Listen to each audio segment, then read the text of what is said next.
정부가 하반기 경제정책 방향과 주거 안정 대책을 함께 내놓았습니다. 오늘은 하반기 부동산 시장 전망과 주요 변수 살펴보겠습니다. 두성규 목민경제정책연구소 대표 모셨습니다. 어서 오십시오. 안녕하세요. 네. 자, 도 박사님, 정부 발표 중에 가장 눈길을 끄는 대목은 지금 당장 나온 대책 중에서 가장 눈길을 끄는 대목은 집주인들이 전세 대출금 내줄 돈이 없을 때 지금 한시적으로라도 대출금을 좀 늘려서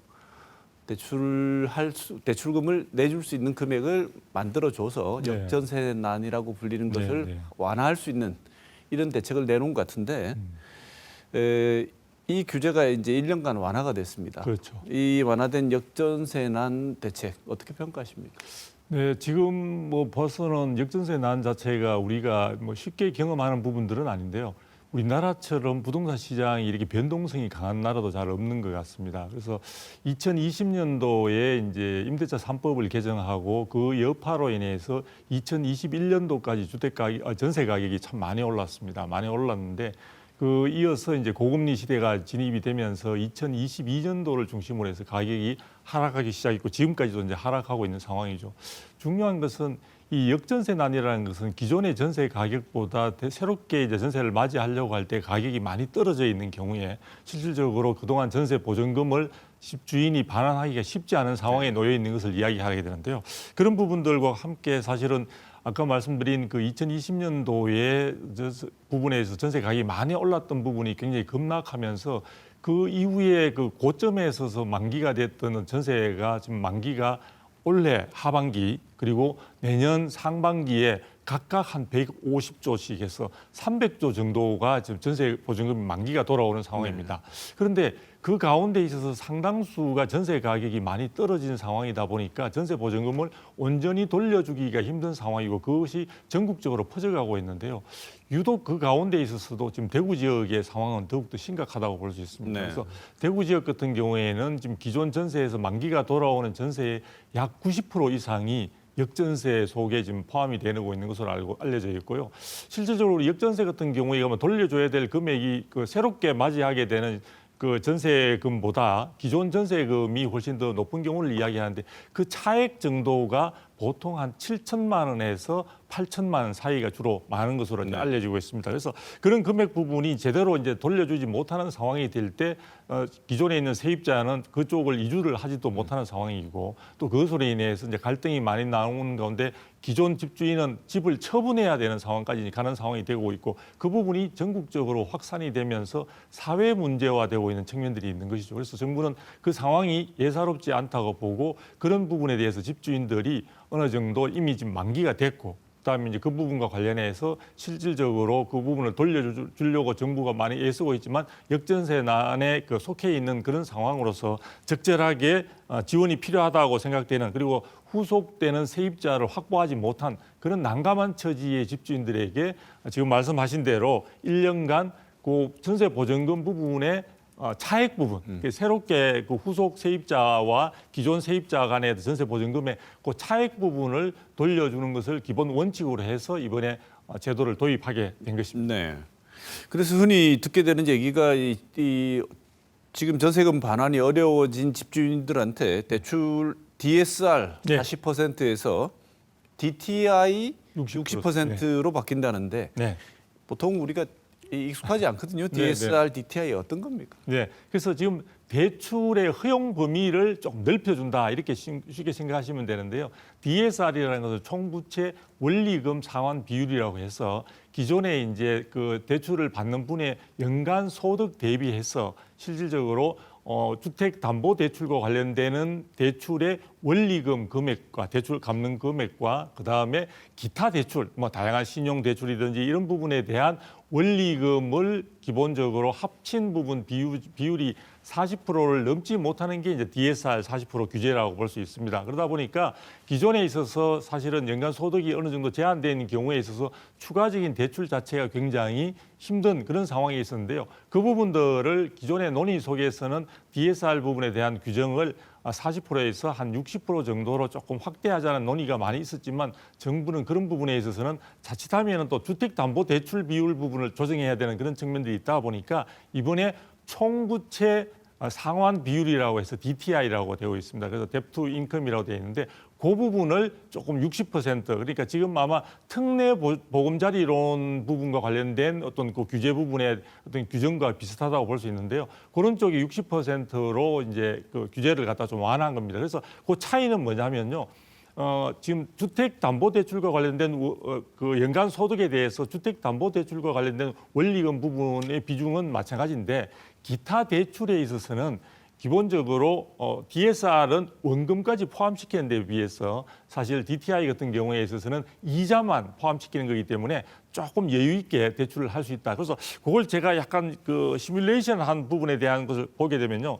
제가 간단하게 해서 연간 소득이 한 5천만 원 정도 되시는 분, 그분이 DSR 기존 규제에 의하면은 총 대출 나갈 수 있는 게 3억 5천만 원인데 실제 DTI 60%로 변경되게 되면 5억 2,500만 원까지 대출이 가능하게 됨으로써 전체적으로 추가 대출이 약 한 1억 7천만 원 정도 되게 되니까 지금 전체적으로 우리가 저 대출 부분에 대한 아까 차익 부분이 제가 한 7천만 원에서 8천만 원 정도 추가적으로 필요하다고 했는데 어느 정도 그 부분에 다 부합되는 경우가 되지 않을까 싶습니다. 네. 지금 하반기 부동산 시장 최대 변수가 이른바 지금 우리가 얘기하고 있는 역전세난이라고 지적하시는 분들이 많은데 주승규 박사님 동의하십니까? 역전세난이 제일 심각한 난이 되고 있다고 보고 있습니다. 저는 동의하는 편인데요.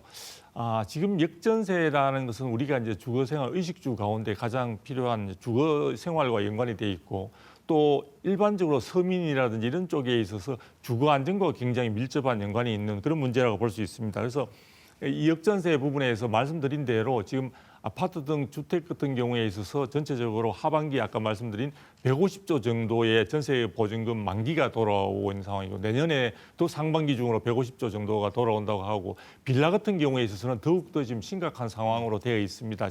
그런 측면이 있기 때문에 이것이 만일에 제대로 순환이 원활하게 되지 못할 경우에는 사회 문제화 될 수도 있다는 점을 우리가 좀 주목할 필요가 있고 그래서 그런 부분에 있어서 이번에 대출 부분에 대한 허용 범위를 넓혀줬다는 게 물론 이 역전세난에 대비하는 근본적인 대책이라고 보기는 힘들다고 볼 수 있습니다. 그래서 기본적으로 지금 집주인들이 예전에 보게 되면 전세 보증금을 받게 되면은 그 부분을 그대로 자기가 손에 수중에 간직하고 있는 경우는 많지 않거든요. 네. 다른 용도로 사용하거나 해서 실질적으로 또 신규 세입자의 전세 보증금을 받아가지고 기존 세입자 나가는 부분에 대한 반환을 하게 하는데요.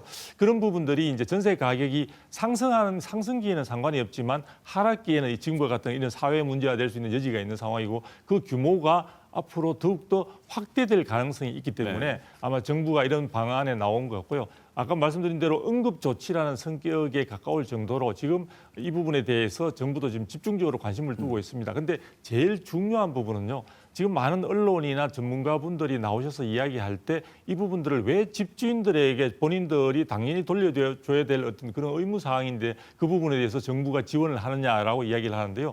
사실은 들여다보게 되면 집주인을 지원하는 부분은 외관상으로 나타나는 부분이지만 궁극적으로는 기존 세입자가 원활하게 자기가 그 집에서 벗어나서 자기가 원하는 곳으로 이주를 쉽게 할 수 있는 부분을 도와주는 부분입니다. 그러니까 기존 세입자의 어떤 원활한 이주를 도와주는 측면들이 있기 때문에 그 부분을 위해서 정부가 더 관심을 둔 것이다라는 점으로 이해를 하시면 좋을 것 같습니다. 대출은 집주인에게 나가지만 그 목적은 이사를 가야 하는 세입자들을 보호하기 위한데 훨씬 더 초점이 맞춰져 있기 때문에 세입자들에게 왜 유리한 세입자들만 더 좋게 만드는 일 아니냐 이렇게 볼 필요는 없다. 그리고 이 문제는 집주인만 더 좋게 만드는 게 아니냐 그렇게 볼 필요는 없다는 거죠. 심각한 문제이기 때문에 위험성이 느껴지고 시급한 문제니까 다소 그런 측면이 보인다 하더라도 해결을 해야 될 만큼 심각한 문제라고 말씀을 그렇습니다. 그런데 이렇게 되면 또 집주인들 가계부채가 너무 늘어나서 감당 못할 정도가 되는 거 아닌가 이런 지적도 있는데요. 그 부분에 대해서는 사실은 정부도 굉장히 이제 관심 있게 이제 지켜보고 있는 상황인 것 같습니다. 그래서 집주인들 부분에 있어서 기존에도 지금 가계부채가 굉장히 위험수위에 지금 와 있는 상황이고 그런 측면들이 있기 때문에 이번에도 한시적 조치고 임시 응급 조치이긴 하지만 이 부분들에 대해서 집주인의 전세금 보증금을 전액을 다 지원해 주는 것이 반환을 지원해 주는 것이 아니라 그 기존 전세금과 새롭게 세입자를 확보하게 됐을 때 그 차액 부분에 한해서 하는 것을 원칙으로 하고, 만일에 실제 후속 세입자를 구하였을 때 후속 세입자에게 받게 되는 전세 보증금 부분을 기본적으로 대출자에게 돌려주는 것을 약속을 하게 되면은 전체 보증금을 다 돌려줄 수 있는, 지원하는 쪽으로 그렇게 약속을 하고 있습니다. 그래서 지금 말씀하신 대로 이 부분과 관련해서 많은 그 이야기들이 있지만, 다른 제도의 개선과 함께 전세 시장의 근본적인 불안 요인으로 지금 작용을 하고 있고, 이게 아까 말씀드린 그 사회 문제화되고 있는 측면들이 있다 보니까 정부가 그런 가계부채의 우려에도 불구하고 지금 최소한의 범위에서 시장 안정을 위한 그런 응급 조치를 내놓은 것이 아닌가 이렇게 네. 보입니다. 그럼에도 불구하고 일각에서는 여전히 이 임대차 시장에서 이런 역전세 대란을 해결하기에는 근본적인 대책은 될 수가 없다, 이렇게 얘기를 하는데, 도 박사님 보시기에 근본적인 대책이 될 수 있는 임대차 시장에 이런 역전세 대란이 다시는 발생하지 않으려면 흔히 하는 것처럼 뭐 전세가 없어져야 되나요? 어떻게 보십니까? 네. 그 부분과 관련해서도 많은 논의가 있는데, 일단은 이번에 이제 역전세난이 이제 하게 된 것은 결국은 전세 시장 자체가 굉장히 가격이 급락하게 되면서 생겨난 어떤 촉발된 원인이라고 볼 수 있고요. 또 하나의 원인은 그동안 2020년도에 임대차 3법이 개정이 되면서 시장에 어떤 적응할 수 있는 그런 부분보다는 굉장히 과도하게 했던 제도적인 세입자 보호를 위한 것이긴 하지만, 전월세 상한제라든지 계약갱신 청구권을 이번에 도입하고 그것을 소급 적용하는 과정에서 생겨난 부작용도 컸다고 볼 수가 있습니다. 그런 부분들이 지금 우리 국내 부동산 시장의 전세 시장을 갖다가 안정시키기보다는 최근의 경우에는 더 불안 요인으로 많이 작용을 하고 있는데요.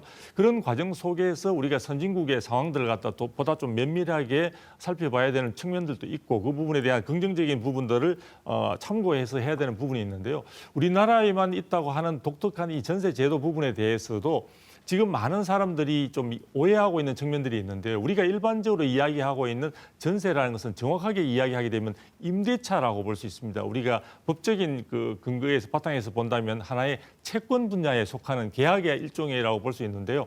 이 부분뿐만 아니라 사실은 우리나라의 전세권이라고 해서 물권으로서 굉장히 민법에 보면 강하게 보장을 받는 제도가 있습니다. 그런데 전세권 같은 경우는 지나치게 소유권자보다 집주인보다도 더 강력한 어떤 권한을 갖게 되고 등기를 반드시 해야 된다는 그런 제약 요건에 있어서 그동안 이용이 되지 못했는데요. 제가 볼 때는 앞으로 이런 전세금, 상당히 전세 보증금 자체가 굉장히 큰 규모에 있어서는 전세라고 하거나 혹은 전세 부분에 있어서 어떤 여러 가지 그 전세 보증금 반환 보증을 의무적으로 들도록 하는 그런 어떤 제도적 보완이 좀 필요한 것 같고, 실제로 그 부분에서 지금 기준이 굉장히 엄격하기 때문에 최근에 빌라나 이런 경우에 있어서는 전세 보증 반환 보증 보험에 가입이 거절되는 경우가 상당수가 있어서 그 부분이 하나의 사각지대로 남아 있는데, 그런 경우에는 제가 볼 때는 전세를 놓지 못하고 다음에 월세로만 임대 수익을 갖다 확보할 수 있는 그런 쪽으로 양갈래로 좀 나누어서 정리를 하는 것이 필요하지 않을까. 그래서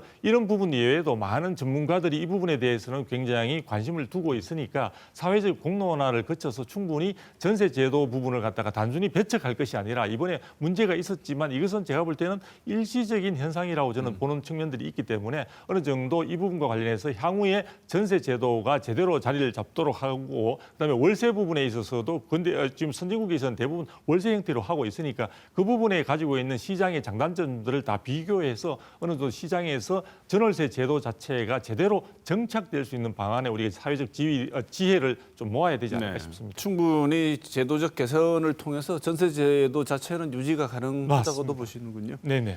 그런데 추가적인 부동산 규제 완화 방안 제시할 것이라고 예상을 했는데, 양도소득세 중과 완화 방안, 이거는 세금 깎아주는 방안, 이거는 당기지 않았습니다. 이거는 이유가 뭘까요? 네, 지금 양도세와 관련해서는 사실 그동안 핵심적인 요인으로 되어 왔던 것은 두 가지였습니다. 하나는 다주택자 부분에 대해서 굉장히 중과되고 있는 부분이 있었죠. 그래서 규제 지역, 조정 대상 지역이든지 아니면 투기 과일 지구로 지정된 곳에 있어서는 2주택자의 경우에는 기존 기본적인 양도세의 양도세율에다가 추가적으로 이제 20%를 추가를 하게 되고, 3주택자 이상의 경우에는 거기에다가 30%를 추가하는 그런 내용으로 되어 왔었는데요. 그 부분과 관련해서는 지금 현 정부가 출범할 때부터 이 부분과 관련해서는 굉장히 관심을 갖고 세부담을 경감하는 쪽으로 많이 노력을 해왔습니다. 되어 왔는데, 지금 여소야도의 전국이지 않습니까? 그러다 네. 보니까 이 부분을 세법을 고쳐야 되는데 이 부분에 있어서 소득세법과 관련해서 지금 야당의 반대가 굉장히 이제 큰 측면이다 보니까 이 부분을 성취시킨다는 게 대단히 어려운 상황에서 현재 정부가 출범하면서 국민들의 이 양도세와 관련된 부담을 줄여주기 위해서 과도한 부분의 부담을 줄여주기 위해서 사실은 한시적으로 지금 시행령을 고쳐가지고 지금 다주택자의 양도세 중과 부분은 지금 1년간 유예를 했다가 추가적으로 1년을 유예하고 있기 때문에 내년 5월까지는 현재의 다주택자 부분에 대한 양도세는 중과되고 있지 네. 않습니다. 네. 그래서 아마도 제가 짐작하기로는 이 양도세 부분에 대한 이 좀 뭐 정상화 부분은 충분한 과제로 되어 있긴 하지만 현재의 여소야대의 전국을 충분히 감안한 가운데 내년에 국회가 새롭게 구성되고 난 뒤에 이 부분을 세법 개정 등을 통해서 본격적으로 추진하는 그런 방안을 갖고 있지 않는가 그런 측면에서 아마 이번에 굳이 그 내용 속에 하반기 정책 방향 속에 포함시키지 않더라도 지금 유예되고 있는 측면들이 있으니까 아마 이 부분은 다음 과제로 미뤄놓은 것으로 보인다. 네. 그러나 지금 부분에서 국민들에게는 똑같은 지금 혜택이 지금 주어지고 있기 때문에 네. 그 부분을 감안한 것으로 보입니다. 네. 여전히 양도소득세에 지금 집을 처분하셔도 네. 혜택을 볼 수 있는, 네, 그렇습니다. 상황이다. 네. 지금 윤석열 정부 발표 내용을 보면 흔히 말하는 부동산 3법이라고 하죠. 네. 예. 임대차 신고제, 네. 계약갱신 요구권, 네. 전월세 상한제 손볼 필요가 있다 이렇게 보는 것 같습니다. 제도 합리화 방향이라고 말을 하고 있는데요. 네. 제도 합리화 방향의 내용 어떤 의미를 담고 있습니까? 네, 사실은 서두에 말씀드린 대로 2020년도에 임대차 3법을 급하게 개정을 했습니다. 급하게 개정을 했고 충분한 사회적 공론화 부분을 거치지 못했고 그다음에 또 개정을 한 이후에 사실은 그 부분을 소급 적용하는 과정에서 굉장히 문제를 많이 야기시켰고 전세 가격을 폭등하게 일시적으로 폭등하게 만드는 요인으로도 작용을 했습니다. 그리고 최근처럼 전세 가격이 하락하다 보니까 누구도 이 권리를 행사하지 않습니다. 세입자는 오히려 그 기존에 있던 전세 관계에서 벗어나기를 원하는 그런 측면이 많아서 이 부분이 과연 시장에 긍정적인 작용을 하는 것인가. 그리고 선진국의 어떤 여러 가지 입법 예를 갖다가 참고를 했다고 했는데 사실 그 경우도 들여다보게 되면은 그 참고 부분에 있어서도 그 개정을 하기 위한 목적에 필요한 부분만 좀 발췌해서 사용한 그런 측면이 있다 보니까 이 부분에 대해서는 제가 어느 쪽이 맞다를 떠나서 충분히 더욱더 검토할 필요성은 좀 있어 보입니다. 그래서 이 부분이 여러 가지 지금 최근에 주택 가격의 하락, 그다음에 월세로의 전환이 좀 많이 깊어지는 상황에서 제대로 기능을 하지 못하는 어정쩡한 그런 모양으로 되어 있고 그 부분이 지금 제대로 시장에 있어서 하나의 기본 질서로서 좀 보호해야 될 그런 필요성이 큰데다가 또한 한 측면에서는 최근에 많이 뉴스에서도 언급이 됐지만 전세 사기 등으로 인해서 오히려 서민 등이라든지 2030 세대들 사회적 초년생들이 굉장히 주거와 관련해서 불안한 상태 혹은 큰 피해를 입고 극단적 선택까지 하는 상황들도 나타나고 있습니다. 그래서 그런 부분이 이번에 특별법으로 제정되어 있지만 그것도 한시법으로 되어 있는 측면이 있다 보니까 지금 아마도 전체적으로는 임대차와 관련해서 더욱더 보호를 강화를 하되 실질적인 보호가 가능한 방향으로 이 검토를 할 수 있는 그런 어떤 분위기 쪽으로 정부가 추진하는 쪽에 무게를 두고 있는 것이 아닌가 이렇게 보여집니다. 그래서 중요한 것은 국민이 장기적인 측면에서 주거 안정에 도움이 될 수 있느냐 하는 부분에 그다음에 실질적인 도움이 될 수 있느냐 하는 부분에 어떤 명제를 가지고 아마도 이 부분과 관련되는 법제 부분은 뭐 국회뿐만 아니라 정부에서도 좀 더 계속해서 관심을 두고 이 부분을 개선하기 위해서 노력하지 않을까 싶습니다. 네. 여당의 일각에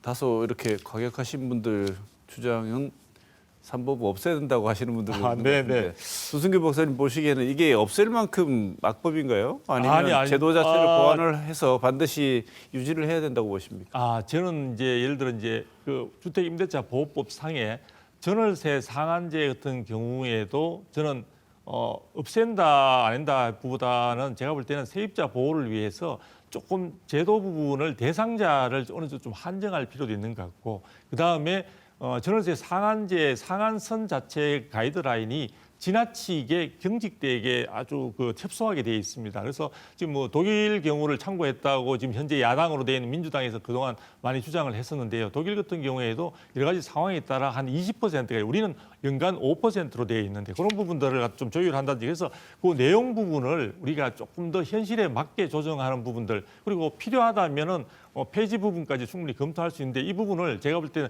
어느 쪽이 맞다기보다는 그 부분이 국민들이 원하는 방향으로 충분히 공론화를 네. 거쳐서 한 담론으로서 한번 정리를 해볼 필요는 있을 것 같습니다. 네. 자, 지금부터는 구체적인 문제, 실질적인 문제 한번 짚어보겠습니다. 부동산, 하반기 부동산 전망 네. 한번 해볼 텐데요. 서울 수도권은 지금 벌써 네. 일부 지역은 하향해서 반등세 나타나고 있고요. 네. 하락폭이 준 거는 대부분의 지역에서 맞는 것 같습니다. 서울 수도권에 한정해서 네, 보면. 네.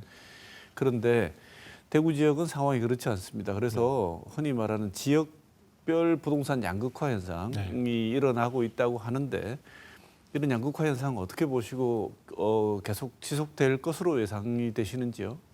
네, 지금 이제 부동산 시장 자체가 굉장히 어려움을 많이 겪다가 지금 이제 서울 같은 경우에 있어서는 지금 7주째 한국부동산원의 주간 동향에 따르면 7주째 상승 국면을 달리고 있습니다. 물론 서울 시내의 경우에서도 강남권에 있어서는 주로 상승세가 굉장히 가파르게 되고 있는데요. 강북 지역은 여전히 지금 하락세에서 완전히 벗어나지 못한 곳들도 있습니다. 그러나 전체 평균적으로 한다면은 서울 지역의 경우는 상승으로 지금 전환한 지가 오래됐고요. 지금 그 다음에 최근에는 경기 지역도 전체 평균으로 하게 되면 상승으로 반전이 됐고 인천 지역도 지금 물량 부분에 대한 부담이 컸지만 지금 상승 반전이 되어서 전체적으로는 좀 굉장히 좋은 편으로 되고 있죠. 근데 지방의 경우에는 굉장히 어려운 쪽에 있는데 특히 지금 대구 지역은 전국에서 하락률이 가장 지금 하락률이 큰 편으로 되어 있고요. 또 이 상대적으로는 그동안 하락폭이 컸던 세종시 같은 경우에는 지금 오히려 상승으로 돌아선 지 지금 4주째 이상 지금 상승으로 해서 굉장히 긍정적인 그런 시그널을 보내주고 있습니다. 그런데 여기서 우리가 주목할 것은요. 하락되는 것도 있고 상승 반전하는 것도 있고 이렇게 양극화 부분이 굉장히 여러 가지 나타나고 있는데 전국 평균으로 본다면 전국이 보합으로 올라섰습니다. 네. 자, 그런 상황에서 대구 지역의 경우에는 하락에 있어서 전국에서 최근 말 쪽에 지금 서 있다는 부분은 상당히 좀 안타까운 부분인데요. 이런 쪽에 있어서 지금 대구 지역은 낙폭이 상당히 컸음에도 불구하고 그동안 많이 이야기되고 있는 물량이 적체되어 있다든지 또 최근에 와서 미분양과 관련해서도 가장 지금 위험 지역으로 지금 언급되고 있는 상황이다 보니까 이런 부분에서 현재 경기까지 지금 좋지 않은 상황이다 보니까 물량 부분에 대한 것들이 충분히 해소되지 않는다면 대구 지역의 경우에서도 일부 지역에서는 뭐 긍정적인 시그널이 나타나긴 해도 전체적으로 좀 침체다 상태를 갖다 벗어나기는 대단히 쉽지 네. 않을 거다. 그래서 향후에도 아마 특별한 개발 호재라든지 어떤 긍정적인 요인들이나 인구 유입이라든지 이런 부분이 있지 않는다면은 공급 물량의 압박 전체가 대구 지역의 부동산 시장을 압박하고 누르는 그런 요인으로 당분간은 지속될 가능성이 있어서 저도 좀 마음이 상당히 무겁습니다. 네. 많은 분들이 궁금해하시는 부분이 뭐냐면 그 당분간이 언제 끝날 겁니다. 언제쯤이라고 예상하십니까? 이런 부동산 침체가 그래도 좀 벗어날 기미를 보이는 지점이 어느 정도로 좀 돼야 할까 최소한. 현재 이제 우리가 가장 단적으로 이야기해 볼 수 있는 것은 결국 물량 부분이 해소되면 대구 지역의 경우에도 충분히 기대를 해볼 수 있지 않냐는 이야기를 해볼 수가 있는데요. 대구 지역 같은 경우에도 사실 불과 3, 4년 전만 하더라도 전국에서 상승률 선두를 달린 적들이 있습니다. 그래서 어떻게 보면 대구 지역의 어떤 분양에서 당첨되면 로또 당첨이다라는 이야기까지 네. 나올 정도로 대구 지역도 충분히 화려했던 시절이 있다고 볼 수 있는데요. 최근에는 이제 미분양이 굉장히 증가하고 있고 그다음에 이제 기존의 어떤 물량 자체 그래서 대구가 아마 연간 부분에 있어서 충분한 적정량 소화할 수 있는 적정량은 한 12,000에서 13,000호 정도 되는 것 같은데요. 사실은 전체적 물량 부분에서 기존에 적체되어 있는 물량도 한 12,000~13,000호가 미분양으로 지금 물량이 있는 것 같고 지금 아마 올해 경우에 전체 입주 물량 자체도 한 35,000호 정도에 달한다는 그런 이야기가 있습니다. 작년에도 아마 2만 호 정도가 입주됐던 것 같은데요. 그래서 이런 부분들이 있기 때문에 제가 당분간이라는 말씀을 드렸는데 제가 볼 때에는 이 부분이 예를 들어 대구 지역의 여러 가지 경기 부분에 이런 것들이 긍정적인 신호로 돌아서게 된다면 아주 오래 걸릴 것 같지는 않습니다. 지금 대구 지역에 뭐 아마 지금 시장님도 대구시에서도 새로운 그 주택 사업 부분과 관련해서 인허가를 갖다 당분간 중단을 시킨 그런 부분들이 승인을 중단시킨 그런 측면들도 있기 때문에 그래서 제가 볼 때는 2, 3년 정도 뒤 같으면은 충분히 이 부분에 대해서 물량 부분에 대한 것도 해소될 수가 있는데 그 전이라도 여러 가지 다른 어떤 부가적인 경제 부분에 대한 긍정적인 여러 가지 좋은 어떤 호재들이 등장한다면은 저는 부분에 있어서도 좀 해소될 수 있지 않을까. 그래서 안타까운 것은 먼저 이제 미분양 부분과 관련해서 사실은 좀 빠른 해소가 돼야 되는데 전국의 미분양의 20% 이상을 지금 대구가 지금 떠안고 있는 상황에서 대구 지역 현재 여러 가지 건설하고 있는 상황들의 이런 쪽들도 지금 좋지 못한 상황이다 보니까 이 부분에 있어서 좀 빠른 시간에 해결되었으면 좋겠다라는 네. 저도 좀 마음은 가지고 있습니다. 네. 역설적으로 보자면 짧게 이거는 그냥 네. 실제 궁금하신 분들이 많아서 그런데 실구매자들 같은 경우에는 지금 상황이 구매할 수 있는 기회가 될 수도 있을까요? 그럼? 제가 보기에는 저는 이제 볼 수가 있는데요. 이 부분을 우리 좀 나누어 볼 수 있는 게 하나는 이제 우리가 신축 시장과 구축 시장, 그러니까 오래된 기존 주택과 이런 시장을 좀 나누어 볼 수가 있는데요.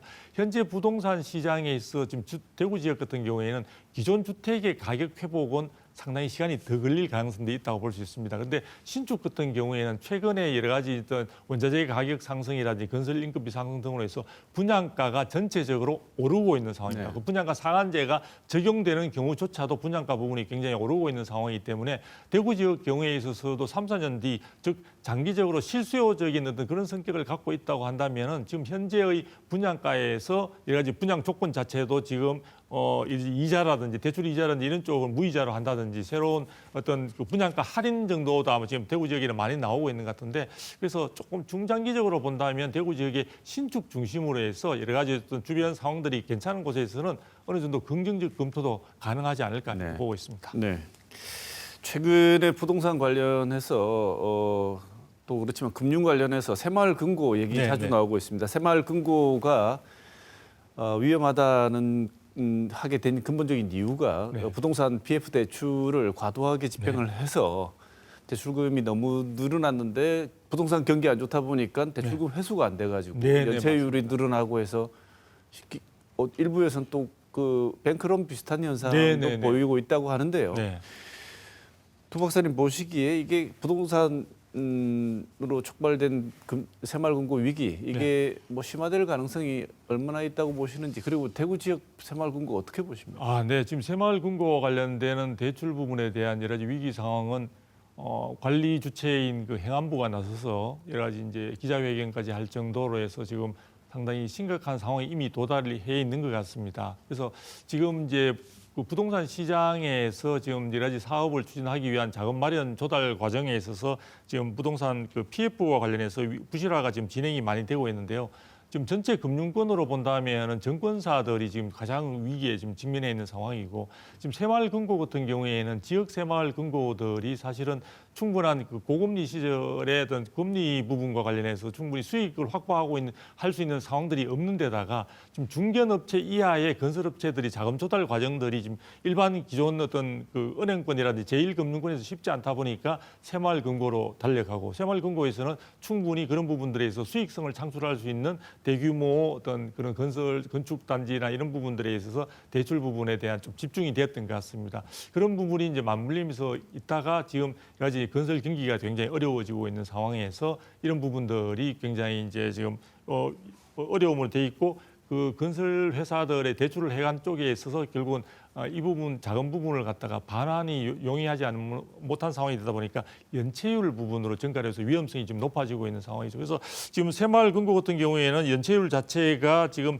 전체 부동산 관련해 건설 부동산 관련된 연체율이 지금 1월 달 기준으로 볼 때 9%까지 그러니까 참고적으로 보면 2019년도에 2.5% 수준이었는데요. 지금 연체율 그러니까 빨리 그걸 반환을 상환을 하지 못하는 경우가 지금 9%, 10%로 지금 접근하고 있는 상황이다 보니까 이런 부분들이 굉장히 심각한 상황인데 최근에는 아마 대구 지역에 다인건설이라고 해서 그쪽에서 아마 여러 가지 건설이나 이런 쪽을 많이 했고 그쪽에 아마 새마을 금고, 즉 지역 금고 쪽들이 집중적으로 투자가 됐던 것 같습니다. 그래서 지금 일간에서는 오피스텔 건축이나 이런 쪽에 한 1,300억에서 뭐 2,600억까지 이야기도 나오고 있는데요.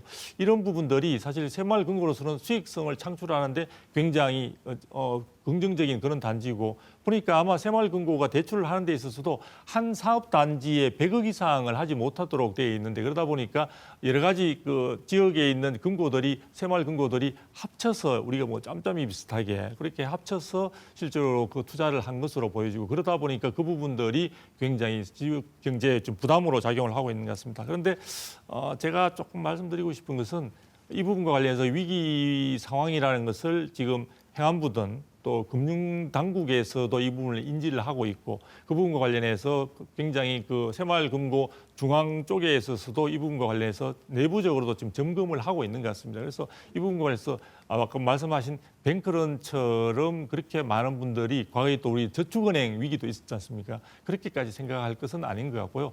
다만 이 상황 자체에 대해서 조금 경계심을 갖고 지켜볼 필요는 있는 것 같습니다. 네. 최근 들린 소식 중에 하나지요. 대구은행이 지방은행에서 시중은행으로 전환한다고 합니다. 네.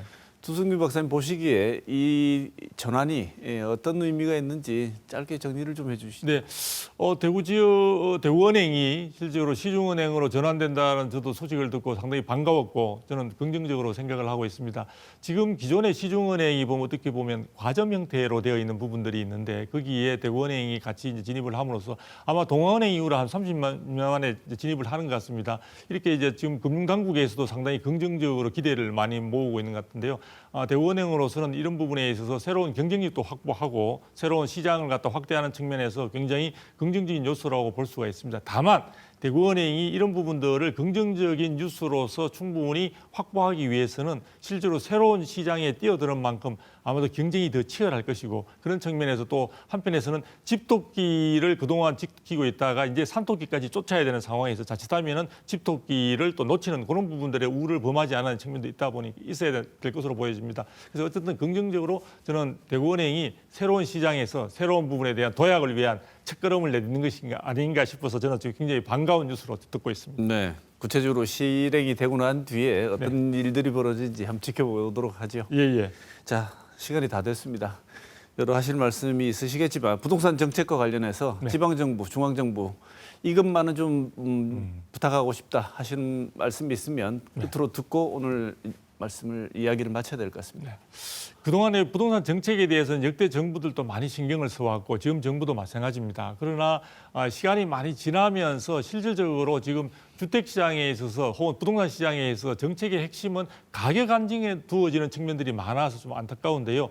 제가 생각할 때는 이 정책의 궁극적인 방향은 주거 안정, 국민의 주거 안정에 두어져야 된다고 보고 있고요. 그런 부분에 있어서는 최근에 나타났다시피 부동산 시장은 각 지역별로 여러 가지 특색이나 이런 것에 따라 굉장히 다른 차이들을 많이 보여주고 있습니다. 그래서 향후에는 부동산 정책의 중점적인 주도자는 저는 지방정부가 되어야 된다고 생각을 하고 그 지방정부가 그 지역의 특색에 맞게 그런 부분들을 갖다가 잘 펼침으로써 지역 주민들이 주거 안정에 있어서 큰 도움을 얻을 수 있는 방향으로 나아가야 된다고 보고 있습니다. 중앙정부는 전체 국토의 균형 발전이라는 측면에서 그 균형 잡힐 수 있도록 각 지방정부에 지원을 한다든지 도움을 줄 수 있는 쪽에 그 전체적으로 조율하는 그런 쪽에 중점을 둔다면 아마도 서로 균형과 절제 속에서 아마 부동산 정책도 올바른 방향으로 또 긍정적인 방향으로 나아갈 수 있지 않을까 저는 기대를 해보고 있습니다. 네.